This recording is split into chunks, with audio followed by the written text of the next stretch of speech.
সেদিন মা সকালে আমাকে একটা নতুন ধরনের পরোটা বানিয়ে দিচ্ছিল। আমি বললাম দাঁড়াও ভিডিওটা করে নি, তোমাদের সাথে শেয়ার করতে হবে তো। তাহলে চলো রেসিপিটা শুরু করি। প্রথমে মা এখানে নিয়ে নিয়েছে ময়দা, যার মধ্যে লবণ, চিনি আর একটু সাদা তেল দিয়ে ভালো করে মাখিয়ে নিয়েছে। তারপরে এখানে দিয়ে দিচ্ছে হালকা গরম হওয়া দুধ।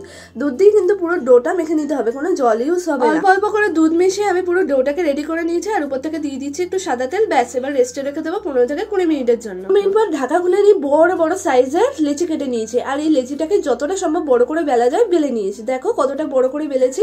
এবার এর উপর দিয়ে ছড়িয়ে দিয়েছি বড় চামচের 2 চামচ গুঁড়ো দুধ আর 1.5 চামচ মতন গুঁড়ো চিনি। এবার এই রুটিটার মাঝ বরাবর একটা ফোল্ড করে নেবো আর সাইডগুলো খুব ভালো করে মুড়ে দিতে হবে। এবার আর একটা ফোল্ড করে দেবো যেভাবে আমি দেখালাম, আর এইভাবেই একটা পরোটার মতো শেপ চলে আসবে আর হালকা হাতে বেলে নিলে পুরো পরোটা রেডি। আর একটা তাওয়াকে খুব ভালো করে গরম করে নেবো আর পরোটাটাকে মিডিয়াম ফ্লেমে রেখে খুব ভালো করে আগে সেঁকে নেবো। সেঁকে নেওয়া হয়ে গেলে দুই সাইডে ভরে ভরে মাখন লাগিয়ে লাল লাল করে একটু ভেজে নেবো। ব্যাস রেডি আমাদের মিল্ক পরোটা। দেখো কত বেশি সফট হয়েছে। ভালো লাগলে সাবস্ক্রাইব করো। টাটা।